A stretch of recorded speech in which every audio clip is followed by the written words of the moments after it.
Well, hello, everyone, and welcome to Fair Life with Andrew McKee. I am Andrew McKee. So, yes, I am down in Alabama right now. So, yes, I am no longer in New Jersey, where I was for, almost a month and a half there. So, yes, a lot warmer, although it was getting pretty warm up there. I'm not going to lie, but it easy trip, not too bad. I made it, and hopefully this internet and everything will be fairly solid. So that's what we're hoping for. That's what I'm going for. But hey, Jan and Kathy and Kurt and Nancy and Kevin and Dan and Lisa, howdy. Great to see you. It is. It was a surprisingly good time in New Jersey, I have to admit. I thoroughly enjoyed it. A lot of really good people up there, and very friendly people, regular people on the street, but also at the fair, and patrons and cast alike, and the performers. I know most of them at this point, so that's always fun. It's interesting how, as a performer, after several years, it doesn't happen at first, but after several years, you start to run into the same people at fairs, because there's a certain intelligent way to go from one fair to the next, because it's kind of a big jigsaw puzzle in your calendar. And hey, Dan, it's great to see you too. It's a weird jigsaw puzzle trying to fit everything in there. And you can do it, but it's a challenge.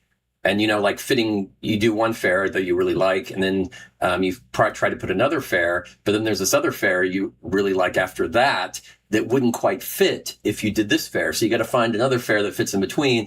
And once you start doing that after a while, other groups kind of come to the same conclusion.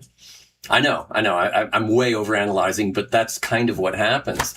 And it's kind of funny. So you start to see a lot of the same groups, fair after fair after fair, with a little variation. This fair, no, because you found one that's in a different region and you're going there, and then you go back to the other region and, you're back and seeing all these people again. So it's interesting how that happens. And I don't think many people are aware of that. It's something only performers that have been doing it for, I'd say, at least 5 years kind of start to perceive.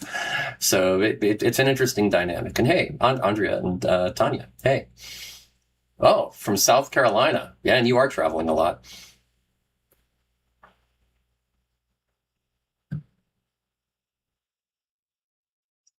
Is the sound cutting out? I hope it's not. Yeah. I hope it's not cutting out. Everything. Okay. There were a couple of dropped frames, but nothing too bad. So hopefully it's not bad. Yeah, let me know if the sound is really having a problem. If it's not, is it sounding okay? Because that is something to know.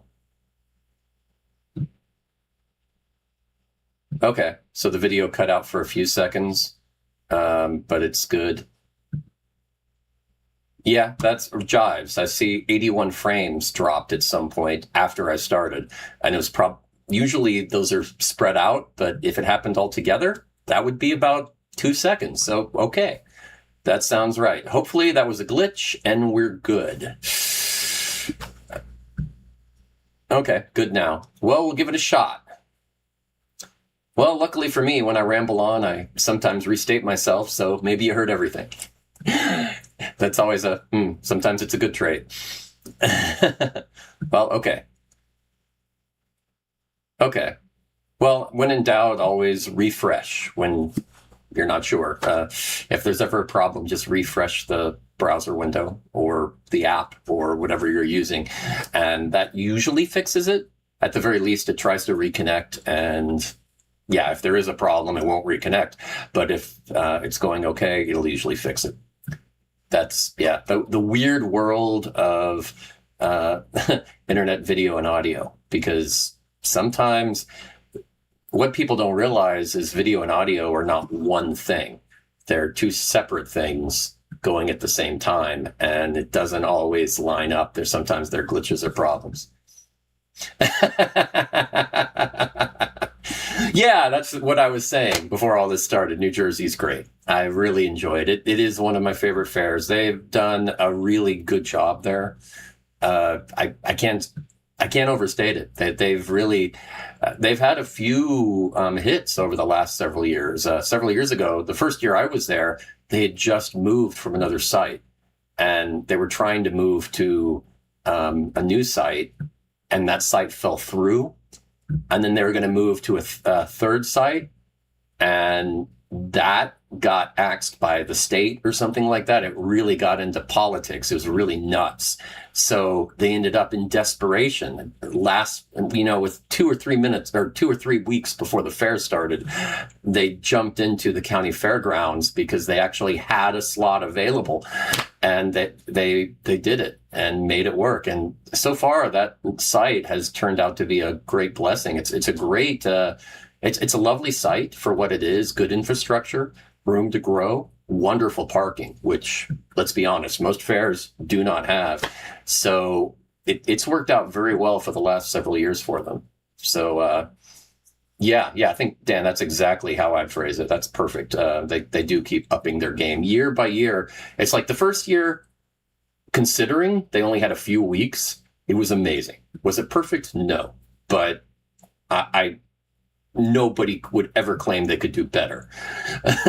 In fact, they exceeded expectations by far, considering. And then the next year, pretty much all the problems they had, they fixed.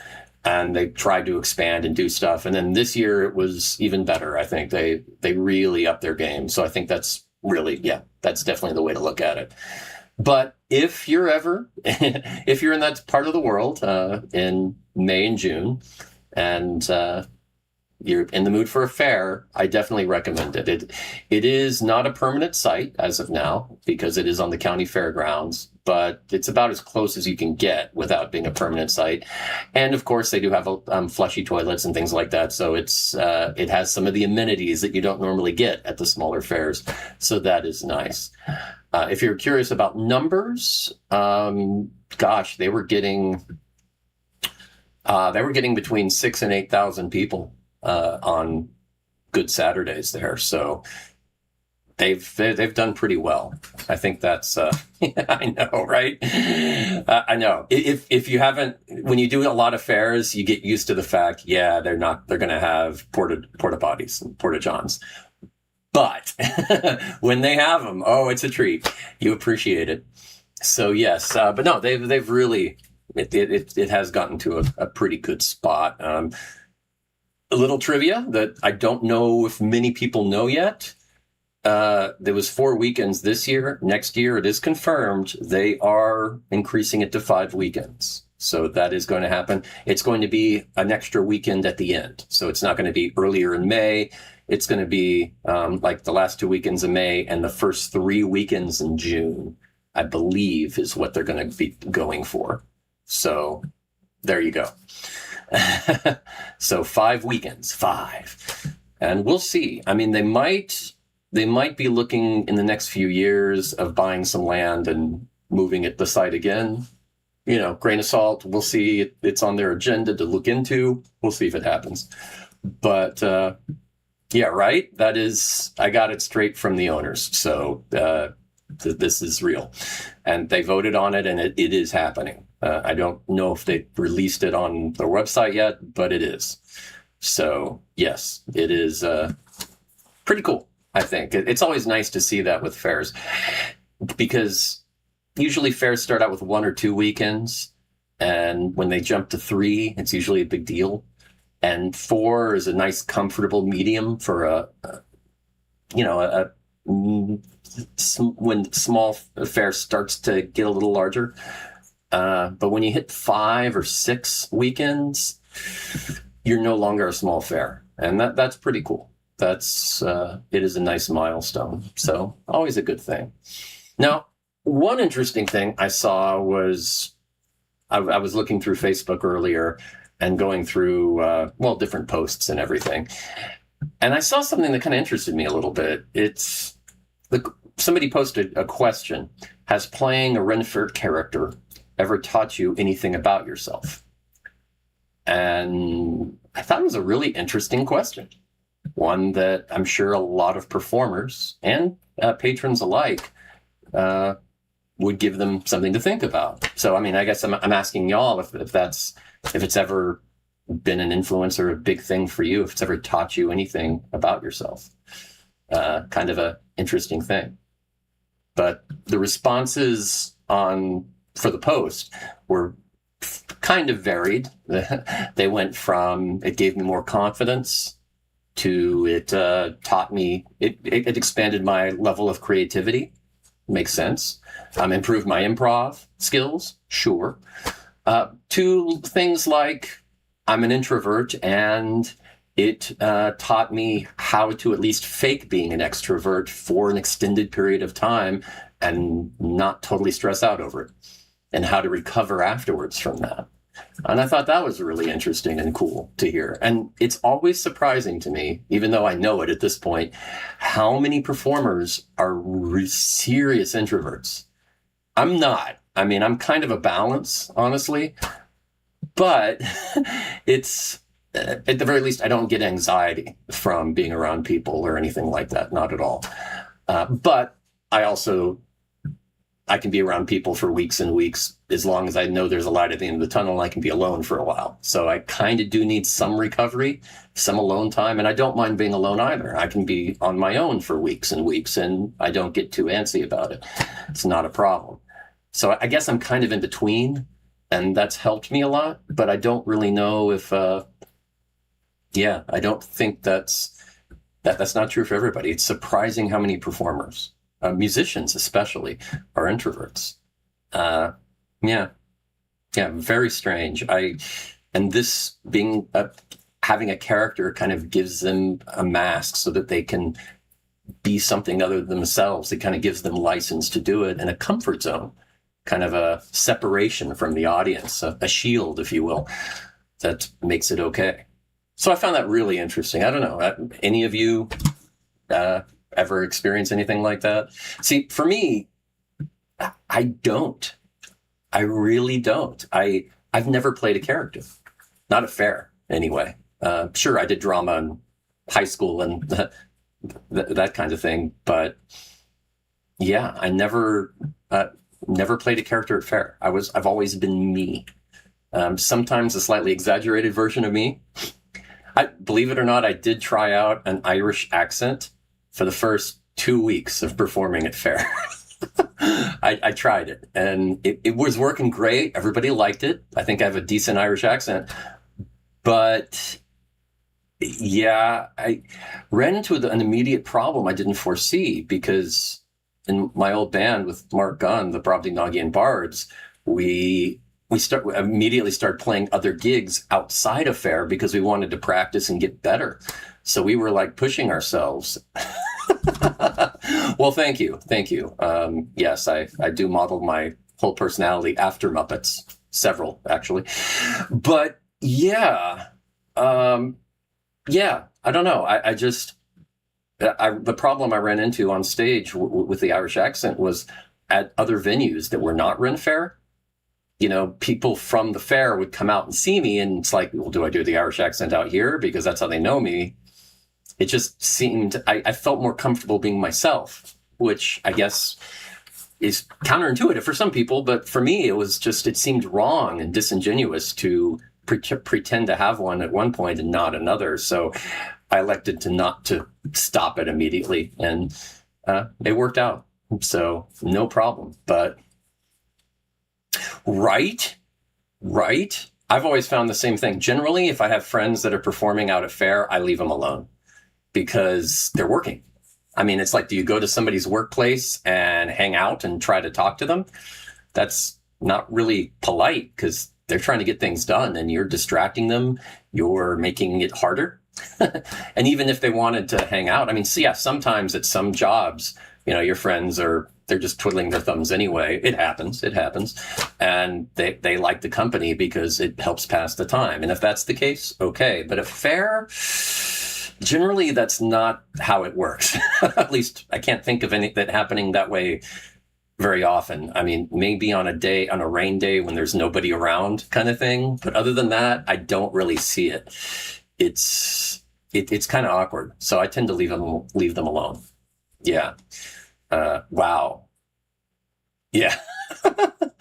I remember once, this was many, many years ago. I had a girlfriend at the time well, technically actually an ex-girlfriend at the time who came to Faire. And this was like the first time I'd seen her after we broke up. And she was with a couple of friends of hers. And I was kind of in character. I mean, I was kind of in character. I was being friendly and fun and all of that. And her friends offered to beat me up to her. Apparently afterwards, she told me that later. And she had to tell them, no, listen, he's on stage. He can't, he can't do the whole downtime empathy kind of thing. He has to be up and happy. And they were like, oh, okay. And that's true. I guess in that way, I do kind of act sometimes, because sometimes I'm not really in the mood to be happy and energized. And I do kind of have to fake it a little bit. But one thing I've found is when I'm on stage, I'm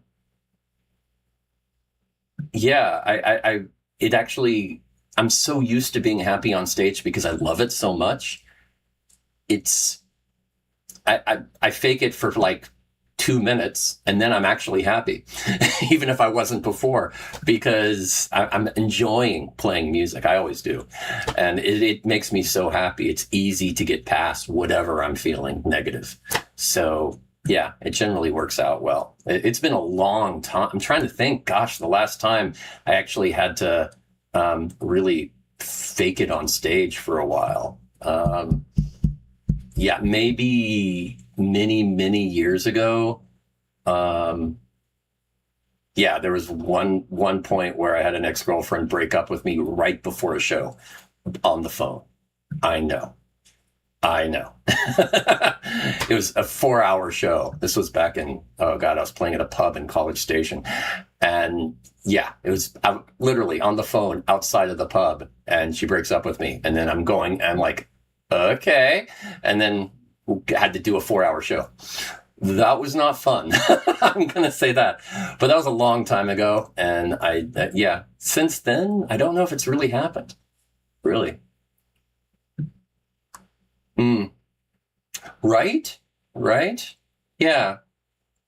You're right. How depending on different situations. I mean, we all kind of have a playbook, even if it's internal and we don't even think about it or consciously. It's just, this is happening, so I need to act this way. This is happening, so I need to act this way. And you just default to that out of habit, if nothing else, kind of habit or training. Right? I am the same way, Tom. Yeah. It really energizes me every time. I really get into it. It's so much... Yeah, it is so much fun. I really just love it. It is so nice. But you're right. I can always say the music makes me happy, and it does. But being on stage is an energy rush. It used to be this, cause of a little anxiety and fear, because I used to have a little bit of stage fright. But I quickly got over it. I have this general theory that stage fright is caused by multiple things. I mean, it can be. Sometimes it's just fear of the unknown, because you're not used to being in front of all these people doing these things, so it's scary. And for some, it's an anxiety issue it's from a completely different source. And the fixes are totally different. So, yeah, if you're just afraid, the best thing is to just keep doing it, and you'll gradually get used to it. If it's anxiety, you've got to fix the problem that's caused the anxiety, or it'll just make it worse. So that's the problem. But, and I know I'm oversimplifying. I certainly don't mean to minimize the problems with anxiety issues.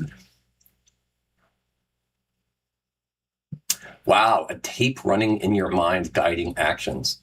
That is that's that's a vivid image. Okay. Yeah, I can see that. I can see that. It's sometimes, yeah. I mean, I think generally people look at life as like a flowchart, even if they don't think they do, where if this, then this, if that, then that, else do this, and if all else fails, do this. I mean, that is kind of how we look at things. I mean, we kind of develop that as we get older with time, and it becomes very habitual. I guess not everyone does that, but I think most do, at least on some level. Hmm.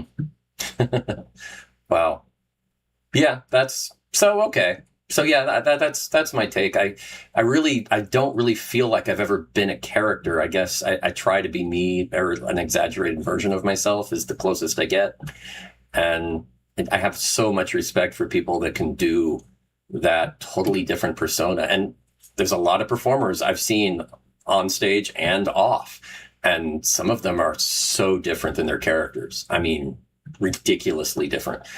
Opposite sometimes just slightly different. It's the nuances are vast, but I've always been very impressed with that. I like to think I could do some of that, but I'll be honest, it's it's a lot easier for me to just be myself. And I think, well, I guess as long as you're happy with yourself, that makes it better. Certainly a lot safer. Oh, right, Dan. Yeah, software developer. Yeah, yeah. That's probably a little bit why I look at things that way. Unless the tape breaks. That is a good point. That is a good point. Yep, you got to be me, and that's kind of it. I find it easier.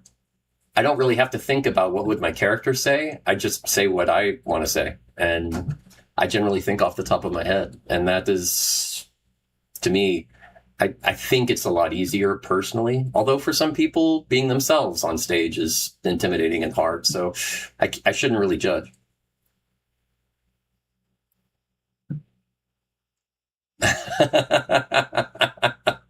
Okay, now you're getting into the advanced stuff. Less if else then and more of a statement. Okay, that is fair. That is fair. Okay, definitely. Well, anyway, that just something that entered my head, and I thought I would share it. Unless you need an alibi. That's fair, Lisa. I I noticed that this weekend we do not have many Ren fairs. Yeah, I know, right? A little crazy. So I'll jump over and show you a little. See, you notice that? Five. That's right. Five Ren fairs. God, I am a Muppet. Five Ren fairs. Yes, I just did that. But yes, we have. The thing is, we're kind of at the lull in sort of the middle of summer. Not exactly, but close. July the 4th is not a good weekend to put on a one weekend fair. Let's just be honest.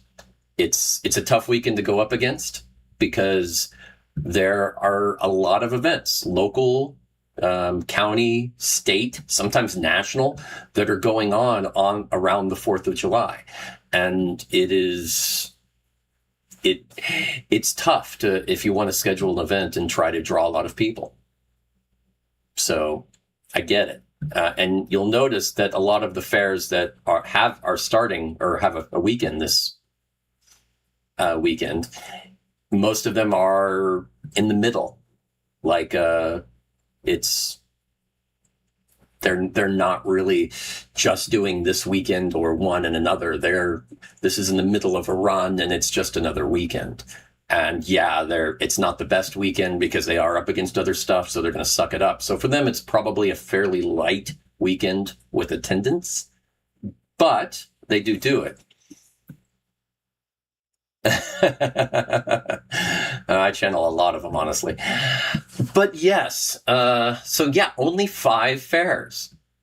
Back Now, a few weekends ago, yes, there were more fairs. A few weekends from now, there's going to be more fairs too. This is kind of that real nothing going on moment during the summer. I the summers. I think back to 20 years ago when the summer was sort of a big dead zone for fairs. There were either a few larger fairs that go for many weekends, like Colorado or Bristol, or Sterling. Those are kind of the ones that were the summer fairs. And then there were a few small fairs that go for one weekend or maybe two that are doing it because in the area there's stuff in the spring and there's stuff in the fall, and they don't want to compete with that. And the summer is an easy place to try to stand out in the fair circuit. So I get it. But yeah, anyway, this is sort of what we're doing. So I'll go ahead and list them real quick. It's not going to take long. I could probably just do it from this screen, but I'll go ahead and do the full one. Why not? Sure. Okay. Let's see. Ooh, that's weird. Never had that happen before, but okay, we'll go with it. Okay. So we're starting with the Midsummer Fantasy Renaissance Fair in Ansonia, Connecticut. And this is in the middle of the fair. It's weekend 2 out of 3. And the theme is Warrior Weekend. A nice, only 3 weekends, so they did very, very generic themes. Warrior could be so many different things in so many different time periods and so many different genres. Totally respect that. And yeah, so that's how they work around the 4th. And going over to New York, we have the Sterling Renaissance Festival is starting this weekend. It's been around since the 70s, but it's in Sterling, New York, and it's the first weekend out of 7. And the theme is Family Appreciation Weekend. For the first weekend, I totally get it. First weekends at fairs are normally the slowest, so themes are not always... Yeah, they usually go a little more generic for the first weekend theme. Sometimes it's opening weekend is the theme, or for this family appreciation. I don't know why that trend started, but I kind of get it. Then we go over to Gracie, Ontario, with the Maidens of the Mist Renaissance Fair. This is just a 1 weekend fair, but it's in Canada, so that's okay. Because, they're not worried about the 4th of July in Canada. And the holiday does not mean the same up there. So that works for a 1 weekend. Now, one thing about the Canadian fairs I really like is that they have a lot of performers that are not, you don't see down in the US very much, if at all. They have the Canadian performers that do the fairs and events up there, and you have the American performers that do the events and fairs down here. They usually don't jump back and forth because the hoops you have to jump through to get a work visa are crazy. I remember a group years ago, the Limey Birds, that came from Canada and would do fairs around the country. And they said if they were just doing one fair, wouldn't be worth it. But because they do fairs all year round in the US, it is. But it's crazy. So I get it. But it is interesting to see the lineup on there, and it's a bunch of people I don't recognize, which is fun. Because it's always new people. I mean, that's one of the reasons you go to different fairs, to see new groups and new things you haven't seen elsewhere.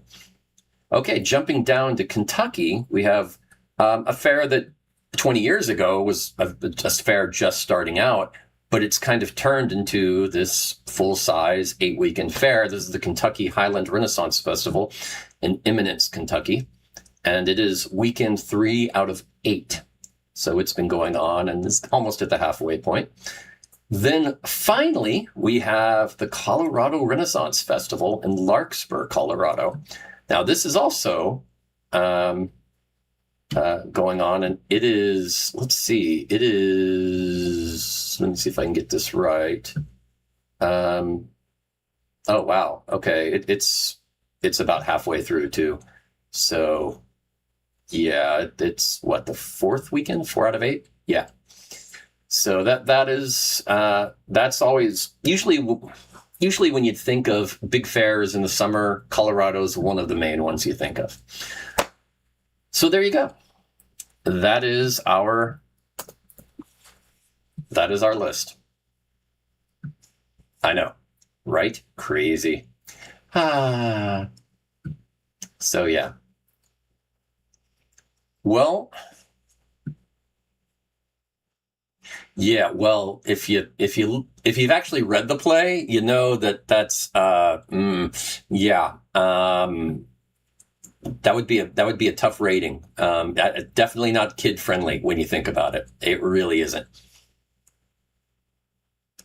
Really, I didn't know that. That's cool. That's always great to hear. Yeah, I mean, first fairs, there's always something about first fairs, isn't there? I mean, even if the fair maybe is, you've gone to other fairs that are bigger or uh, more interesting or more in tune with your interests, but the first fair, there's always something special because that was where you first saw the magic of fair, however you perceive magic. It's just, yeah. I mean, you really just embrace it the first time. And it's like the first time you read a good book or find a good author or see a new actor in a film that you just, wow, they're phenomenal. And now you start following them because they're that good. I mean, it's that type of thing. I totally get it.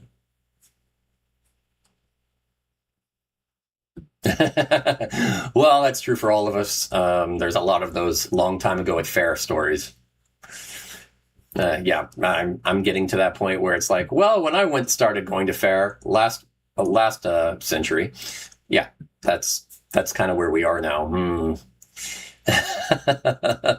Never boring. Yeah. Hmm. But well, good. I'm glad that this worked out okay. I'm not sure about that 81 frame hiccup where I lost sound and video for a couple of seconds at the beginning, but I'm going to go ahead and do a little checking on that and see if I can tweak that for next week. Now, as of now, I'm heading to Austin. I know, my old stomping grounds, in a couple of days, and I'll be there for several days. So, but I'll be back. I should be back here in plenty of time to, at least that's the plan, to be back next Monday. So here's hoping that works out. Well, thank you. I try. I, at the very least, I try to capture the concept of being young at heart. I keep looking at things with wonder and awe because there's so much to be surprised by, and a lot of it in a positive way. Yeah, but definitely not going down that path. But thank you very much. Wow, I guess I will see you next week. Have a wonderful time. It is going to be a little warm up there in New York and Connecticut, up in around the 80s and low around 80, give or take. In Kentucky, it's going to be a little warmer. Colorado, not so bad, around 80, but still do be careful with all of that because going out, it is going to be warm. A lot of heat going around the country. So be careful, stay indoors if you can, drink a lot of fluids, put on sunscreen if you're going out for a while. And always remember, as you're going from day to day, from hour to hour, and from second to second, have a fair life. See you next week. Take care.